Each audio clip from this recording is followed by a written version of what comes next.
Justice బాబు అని పిలుచుకోలేమో సంజు శాంసన్ ఇకపై. Chance ఇవ్వకపోతే దేశమంతా ఏకమై సంజు శాంసన్ కోసం పోరాడింది.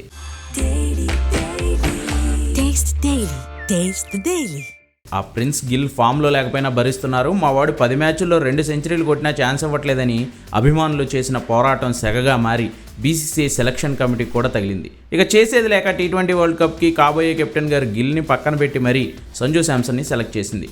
పైగా అప్పుడు చీఫ్ సెలెక్టర్ అజిత్ అగార్కర్ ఓ మాట అన్నాడు, సంజు శాంసనే ఈ టీంకి ఫస్ట్ ప్రిఫరెన్స్ వికెట్ కీపర్ అని.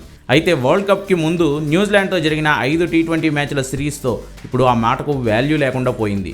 ఎందుకంటే మన జస్టిస్ బాబు సంజు శాంసన్ ఈ సిరీస్లో ఘోరంగా ఫెయిల్ అయ్యాడు.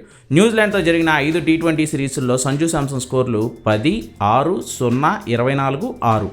ఒక్క మ్యాచ్లోనూ కనీసం 30 పరుగుల స్కోర్ను టచ్ చేయలేకపోయాడు శాంసన్. T20 వరల్డ్ కప్లో ఫైనల్ 11 బెర్త్ కోసం ట్రై చేస్తున్న ఇషాన్ కిషన్ ఈ సిరీస్ను విచ్చలవిడిగా వాడేసుకున్నాడు. ఆడిన 4 మ్యాచ్ల్లో ఓ హాఫ్ సెంచరీ, ఓ సెంచరీ అంటూ ఛాన్స్ వచ్చినప్పుడల్లా కుమ్మి పారేశాడు. మరోవైపు సూర్య, అభిషేక్, దూబే, రింకు అంతా తమ ఫామ్ని చాటుకున్నారు ఘనంగా. ఇప్పుడు మిగిలింది ఒక్కటే లెక్క.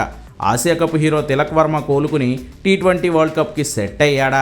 సంజు శాంసన్ ప్లేస్ గల్లంతైనట్లే లెక్క. ఇక మన చట్ట జస్టిస్ బాబు ఐపీఎల్లో సిఎస్కేకి ఆడుకుని మళ్ళీ ప్రూవ్ చేసుకుంటాడో లేదో చూడాలి.